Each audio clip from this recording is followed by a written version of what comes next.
minasan, balik lagi bersama aku Nefertari Lily di sini dan selamat datang juga di channel Anime OP. Gimana nih kabar kalian semua? Semoga selalu diberikan kesehatan ya. Karena apapun yang kita miliki saat ini adalah hadiah terbaik yang kita dapatkan. Jadi jangan lupa untuk selalu bersyukur, oke? Guys, sebelum masuk ke pembahasannya, jangan lupa like video ini dulu ya, sebagai dukungan kalian semua untuk channel ini ke depannya. Dan tentunya biar aku tambah semangat lagi ngontennya. Nah, jika sudah, terima kasih banyak. Dan yuk tonton videonya sampai selesai ya. Let's go! Oke, balik lagi ke pembahasan One Piece ya guys. Nah, setelah berakhirnya Ars Egghead dan orang-orang di seluruh dunia One Piece telah mengetahui isi pesan siaran Dr. Vegapunk tentang sejarah yang terjadi pada masa abad kekosongan, serta isi pesan siaran Dr. Vegapunk yang menyimpulkan bahwa dunia One Piece akan tenggelam ke dasar lautannya, membuat orang-orang di seluruh penjuru dunia One Piece panik dan tidak menyangka jika hal tersebut bukanlah sebuah ancaman biasa. Namun tak sedikit juga yang tidak percaya tentang apa yang dikatakan oleh Dr. Vegapunk. Yap, meskipun Dr. Vegapunk tidak peduli apakah orang-orang di seluruh penjuru dunia One Piece akan percaya pada perkataannya tersebut atau tidak, tetapi yang jelas guys, Dr. Vegapunk telah menyelesaikan tugasnya sebagai seorang ilmuwan jenius agar orang-orang di seluruh penjuru dunia One Piece tidak musnah dan masih mengembangkan ilmu pengetahuan sesuai yang diharapkan oleh Dr. Vegapunk. Itu sebabnya guys, Dr. Vegapunk berharap akan ada seseorang yang mampu mengubah dunia ini dan mewujudkan tekad dari para penduduk Ohara untuk mengungkap lebih dalam lagi apa yang sebenarnya terjadi pada masa abad kekosongan. Oh iya guys, tentu kalian semua para fans One Piece masih ingat kan? Dr. Vegapunk pernah mengatakan bahwa dunia ini akan ditentukan oleh orang yang mendapatkan harta karun One Piece. Menariknya, setelah Dr. Vegapunk mengatakan hal tersebut, kita pun diperlihatkan sebuah panel ikonik yang memperlihatkan beberapa karakter utama yang ada dalam cerita One Piece guys. Dimana menurut Mimin Lily sih, karakter-karakter ini akan berperan penting dalam perebutan harta karun One Piece dan pertempuran besar yang terjadi di akhir cerita One Piece nantinya. Nah, salah satunya adalah dua karakter yang ada di kelompok bajak laut Kuroige, yaitu Kuroige sendiri sebagai seorang Yonko dan Aokizikuzan yang saat ini menjadi Ten Titanic di kelompok bajak laut Kuroige. Memang sih guys, apabila kita perhatikan lagi belakangan ini, kelompok bajak laut Kuroige telah melakukan pergerakan dengan sangat agresif.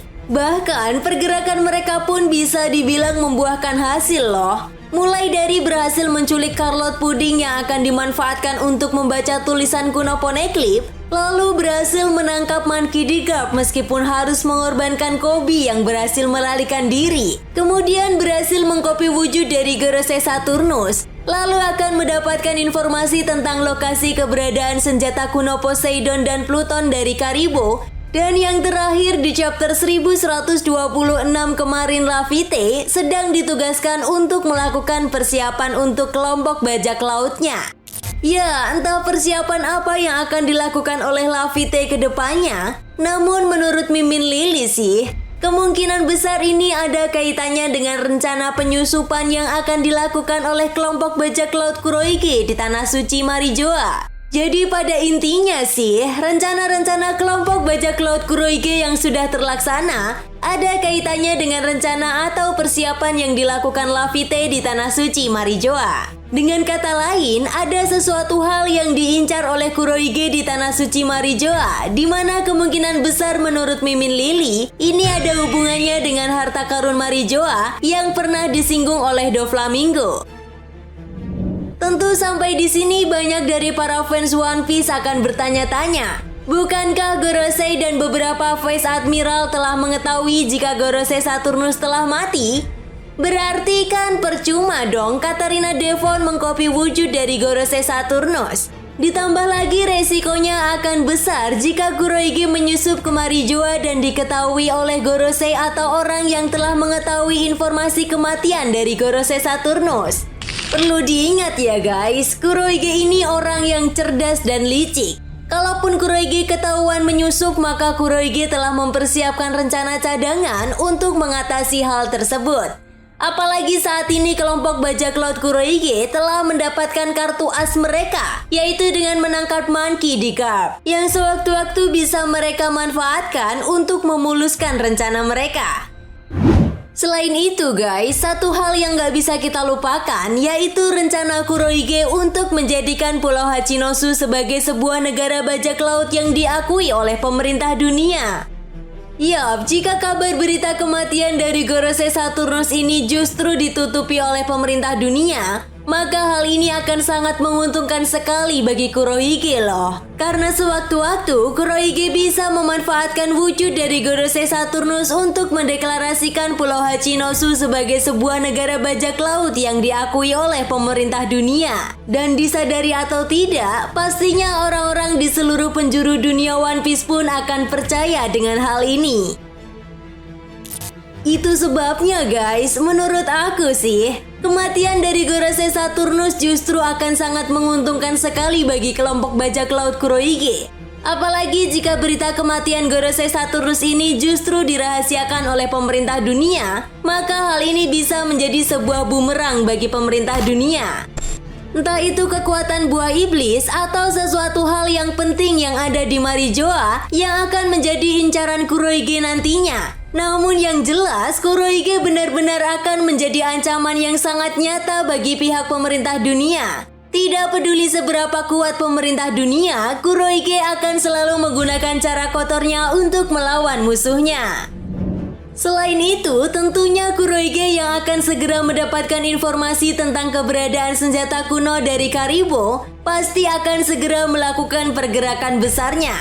Guys, perlu diingat ya, jika senjata kuno benar-benar jatuh ke tangan Kurohige, maka sudah dapat dipastikan Kurohige dan kelompok bajak lautnya akan selangkah lebih maju untuk mendapatkan harta karun One Piece. Dan seperti yang pernah dikatakan oleh Dr. Vegapunk, bahwa dunia ini akan ditentukan oleh orang yang mendapatkan harta karun One Piece. Jadi secara tidak langsung, jika Kurohige berhasil mendapatkan harta karun One Piece, maka impiannya untuk menjadi raja dunia benar-benar akan segera terwujud. Dan bukan hal yang tidak mungkin juga, Kurohige akan menempati singgasana kosong yang selama ini telah ditempati oleh Im Sama.